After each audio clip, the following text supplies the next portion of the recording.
Wilson's point about passion and being passionate about your subject matter, that seems to drive lots of the popular shows on Blip. Have you seen any trends there, or is that accurate?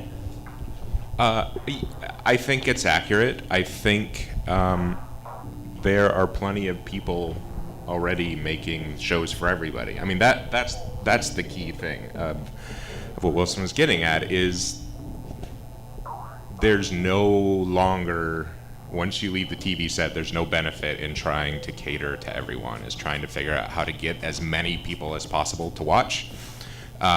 You have to move into making something for a fairly narrow audience, and once you're doing that, why wouldn't you just make the show about something you care passionately about, something that you already have a connection to, something that you have 10 friends who will be, you'll have 10 fans the day you launch, which is not necessarily true if you just try to make a show for the whole world and put it on the web, because you'll get lost.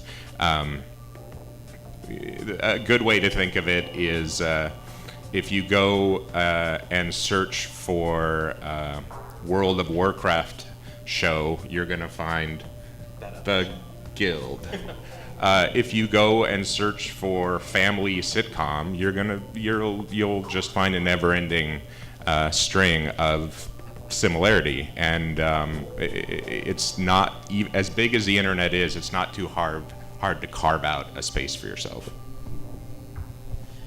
So, the popular shows on Blip, Eric, they seem to have a different kind of, or what you were talking about before, the most sustainable shows on Blip and the ones that are the most successful, from my point of view, they look and feel different than some of the most successful shows that Vanessa Wilson or Rob have been involved with. Can you talk about those similarities and differences?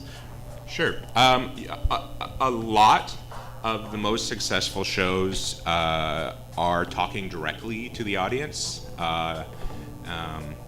One or two talking heads, scripted, but still very casual, scripted but not necessarily rehearsed, and communicating with people in the manner in which they are used to being communicated with on the internet. The internet's a very direct medium. When you're reading a blog, you're chatting on Twitter, whatever you are, it's usually a one-to-one communication.